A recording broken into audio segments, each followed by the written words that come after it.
حضرت عمر رضی اللہ عنہ کا حضور صلی اللہ علیہ وسلم کے وصال پر رنج۔ حضرت عمر رضی اللہ عنہ باوجود اپنی اس ضرب المثل قوت، شجاعت، دلیری اور بہادری کے، جو آج 1350 برس کے بعد بھی شہر آفاق ہے،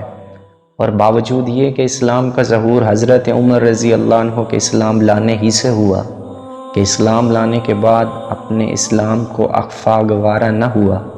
حضور صلی اللہ علیہ وسلم کے ساتھ محبت کا ایک ادنا سا کرشمہ یہ ہے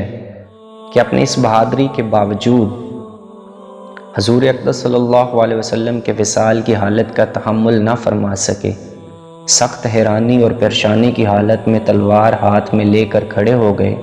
کہ جو شخص یہ کہے گا کہ حضور صلی اللہ علیہ وسلم کا وصال ہو گیا تو اس کی گردن اڑا دوں گا۔ حضور اقدس صلی اللہ علیہ وسلم تو اپنے رب کے پاس تشریف لے گئے ہیں، جیسے کہ حضرت موسیٰ علیہ السلام طور پر تشریف لے گئے تھے۔ ان قریب حضور صلی اللہ علیہ وسلم تشریف لائیں گے اور ان لوگوں کے ہاتھ پاؤں کاٹ دیں گے جو حضور صلی اللہ علیہ وسلم کے انتقال کی جھوٹی خبر اڑا رہے ہیں۔ حضرت عثمان رضی اللہ عنہ بالکل گمسم تھے اور دوسرے دن تک بالکل آواز نہیں نکلتی، چلتے پھرتے تھے مگر بولا نہیں جاتا تھا۔ حضرت علی کرم اللہ وجہہ چپ چاپ بیٹھے رہ گئے کہ حرکت بھی بدن کو نہ ہوتی تھی۔ صرف ایک حضرت ابو بکر رضی اللہ عنہ کا دم تھا کہ اس وقت کے پہاڑ جیسے وقت کو برداشت کیا اور اپنی اس محبت کے باوجود جو پہلے قصہ میں گزری ہے، اس وقت نہایت سکون سے تشریف لا کر اول حضور صلی اللہ علیہ وسلم کی پیشانی مبارکہ کو بوسہ دیا اور باہر تشریف لا کر حضرت عمر رضی اللہ عنہ کو ارشاد فرمایا کہ بیٹھ جاؤ۔ اس کے بعد خطبہ پڑھا جس کا حاصل یہ تھا کہ جو شخص محمد صلی اللہ علیہ وسلم کی پرستش کرتا تھا وہ جان لے کہ حضور صلی اللہ علیہ وسلم کا وصال ہو چکا، لیکن جو شخص اللہ کی پرستش کرتا ہو وہ سمجھ لے کہ اللہ تعالیٰ شانو زندہ ہیں اور ہمیشہ زندہ رہنے والے ہیں۔ اس کے بعد کلام پاک کی آیت پڑھی جس کا ترجمہ ہے،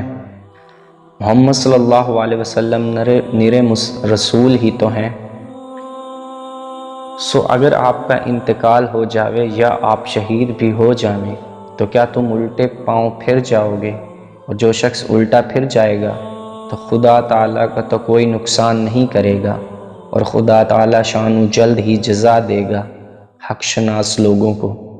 فائدہ میں لکھتے ہیں کہ چونکہ اللہ جل شانو کو حضرت ابو بکر صدیق رضی اللہ عنہ سے خلافت کا اہم کام لینا تھا، اس لیے ان کی شیان شان اس وقت یہی حالت تھی۔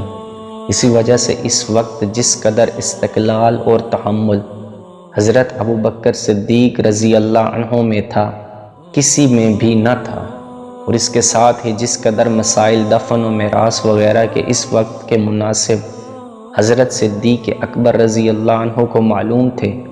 مجموعی طور پر کسی کو بھی معلوم نہ تھے۔ چنانچہ حضور اقدس صلی اللہ علیہ وسلم کے دفن میں اختلاف ہوا کہ مکہ مکرمہ میں دفن کیا جائے یا مدینہ منورہ میں یا بیت المقدس میں، تو حضرت ابو بکر صدیق رضی اللہ عنہ نے فرمایا کہ میں نے حضور صلی اللہ علیہ وسلم سے سنا ہے کہ نبی کی قبر اسی جگہ ہوتی ہے جہاں اس کی وفات ہو، لہٰذا جس جگہ وفات ہوئی ہے اسی جگہ قبر کھود دی جائے۔ آپ رضی اللہ عنہ نے فرمایا کہ میں نے حضور صلی اللہ علیہ وسلم سے سنا کہ ہم لوگوں یعنی انبیاء کا کوئی وارث نہیں ہوتا، جو کچھ ہم چھوڑتے ہیں وہ صدقہ ہوتا ہے۔ آپ نے فرمایا میں نے حضور صلی اللہ علیہ وسلم سے سنا ہے جو شخص مسلمانوں کی حکومت کا متولی بنے اور وہ لاپرواہی سے کوتاہی کرتے ہوئے کسی دوسرے کو امیر بنائے اس پر لعنت ہے۔ نیز حضور صلی اللہ علیہ وسلم کا ارشاد ہے کہ قریش اس امر یعنی سلطنت کے متولی ہیں وغیرہ وغیرہ۔